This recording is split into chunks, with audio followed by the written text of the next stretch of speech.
Al via del 16 dicembre la vaccinazione per i bambini dai 5 agli 11 anni. Stiamo predisponendo l'organizzazione insieme ai pediatri di libera scelta, la Regione sta dando le indicazioni di riferimento, noi le stiamo applicando, questa sera avremo un incontro con i pediatri di libera scelta proprio per definire assieme a loro tutte le strategie. Il tutto mentre aumentano i contagi nelle scuole. In totale 92 scuole interessate da focolai, quindi con classi in quarantena, e 144 classi nell'ultimo periodo. Questo è un grosso sforzo anche organizzativo per andare a effettuare il monitoraggio al tempo zero e al tempo successivo nelle classi.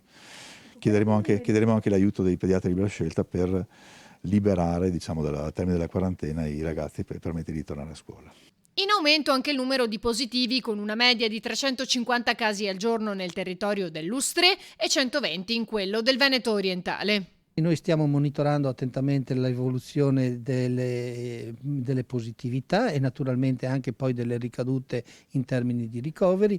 Gli aggiustamenti che facciamo sull'organizzazione ospedaliera sono progressivi, cerchiamo di garantire tutta la necessaria dotazione di posti letto sia in terapia intensiva che in ricovero ordinario e anche eventualmente come ospedale di comunità per dare sfogo ai ricoveri, e sulla base di questo andiamo a rimodulare l'attività per acuti, partendo soprattutto dall'attività programmabile. Stanno crescendo però in questi ultimi giorni in maniera un po' più tranquilla rispetto alla settimana precedente. Abbiamo negli ultimi 3-4 giorni una media di 120 casi al giorno, siamo a 1500 complessivamente nel territorio. In queste ultime settimane anche coloro che non si sono vaccinati stanno ogni giorno accedendo ai nostri centri di vaccinazione per fare la prima dose, quindi quella percentuale che avevamo del 12-13% di non vaccinati oggi si è ulteriormente abbassata e è ampiamente al di sotto del 10%.